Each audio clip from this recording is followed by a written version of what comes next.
Remember when we ranked the top 5 sniper rifles? Well, today we're doing the same for assault rifles. But here's the catch. In our top 10 video, we didn't really talk about sniper rifles except for the XPR and SKS, which aren't exactly snipers. On the other hand, we did talk about ARs, and 8 of them are already on the top 10 list. So instead of just giving you a top 5 for ARs, we're going all out with a top 10. And unlike in the top 10 video where we try to include as many weapons as possible, this time we're going to focus on distinguishing the ARs as much as we can. So get ready for more options and more fun. At number 10, we got the recently buffed AK-47. It's a really good alternative to the Kilo 141. The 3-shot kill is easy to achieve since you only need 1 shot to the head, the chest, or the arms to get a 3-shot kill. And with the most recent buff, we can get a 2-shot kill if we get 2 headshots in a row, which happens way more than you think since the recoil goes up pretty fast. In terms of hitbox and damage and range, it is actually better than the DRH right now, and it's even better than what we had with the DRH when it was top meta about 3 years ago. BSA is great for playing at range, and the overall mobility isn't too bad for that type of range. The biggest cons of using the AK-47 is its recoil, since it can be a bit hard to control for some players. By the way, if you're not a big fan of slow fire rate, you can also use it with the 545 mag, which has pretty decent damage and range, but it's not as good as a Kilo, a Krig,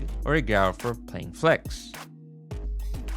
Coming at number 9, we have the EM2, which happened to be in the main top 10 list a few months before, given the fact that it was the only great weapon we had for long range apart from the Holger or the SKS at that time, and it was used in competition a bit for that reason. It has about 37 meters of 3-shot kill range, which gives us 224 milliseconds of time to kill as long as we're able to hit twice the chest, arms, or head. It has 1056 meters per second of bullet velocity, which is pretty much not noticeable before 60 meters. It has great mobility for this type of range, and if you happen to have the Mythic, you have one of the best iron sights, and you can add an extra attachment like the sturdy grip tape, which increases the ADS speed and reduces the flinch, giving you one of the lowest flinch in the game. Still behind the Peacekeeper, which has the best one in the game so far. Here's the Gunsmith we use for it.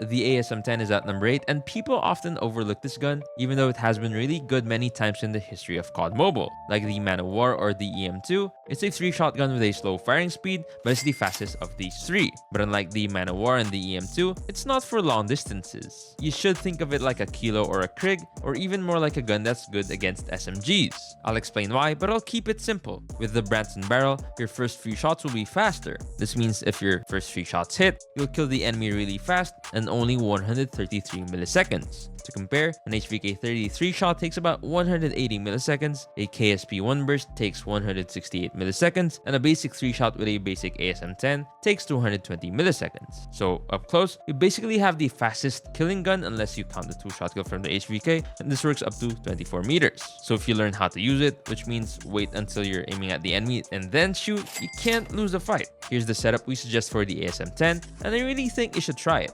The FFAR is in 7th place. It was in our top 10 video. Right now, it's the best gun for close to medium distances. It kills really fast up to 24 meters and pretty fast up to 42 meters. It's easy to move around with and shoots fast, which makes it easy to use. It also doesn't kick much, and the recoil isn't hard to control and doesn't go up too fast. Like the EM2, it has bullet velocity, but that's not a problem because the bullet velocity is 1160 meters per second. You'll definitely want to use this gun in ranked games. Here's the setup we suggest for the FFAR. If you want to use a red dot, which I've seen in ranked games, you can take off the rear grip and put a red dot instead.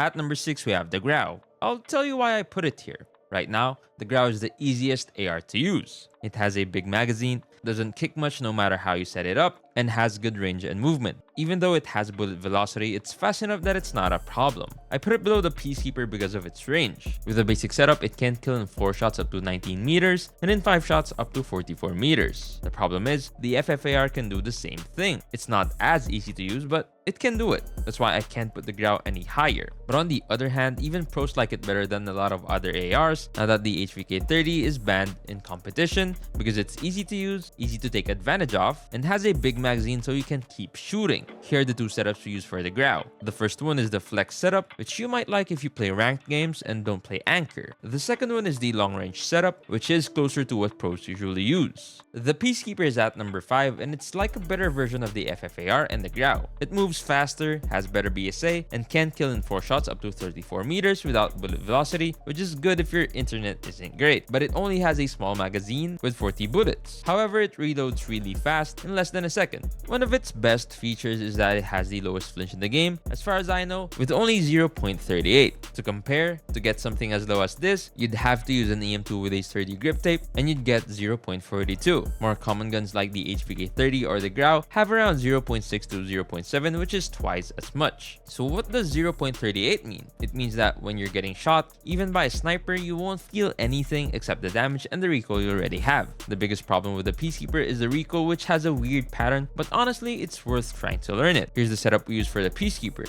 Every attachment is needed except maybe the suppressor. So if you don't like the iron sight or if you don't have a skin with a better one, I'm sorry for what you're missing.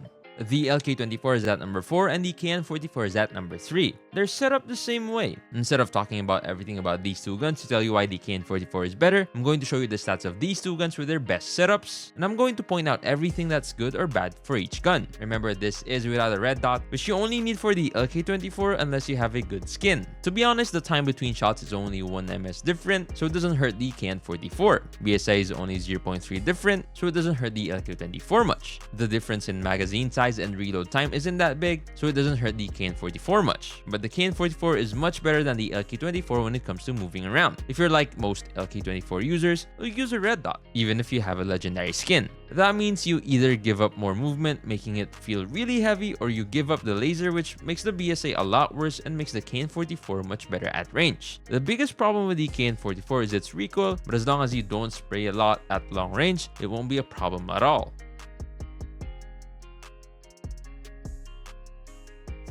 The Kilo and the Krig are in second place, and I'm sorry, but I can't split these two. They're pretty much the same in all ways except when it comes to damage after 55 meters. The Krig's iron sight isn't as good, so you have to use a red dot. But even with a red dot, they're pretty much the same. The Kilo aims faster, but the Krig has better BSA. The Kilo reloads faster, but the Krig is better at 3-shot kills, and so on. I'll let you guys choose which one you like better because they're honestly both just as good. And because of that, I was able to put the AK-47 on the list. Here are the setups we use for the Kilo and the Krig. Let me know in the comments which one you like better.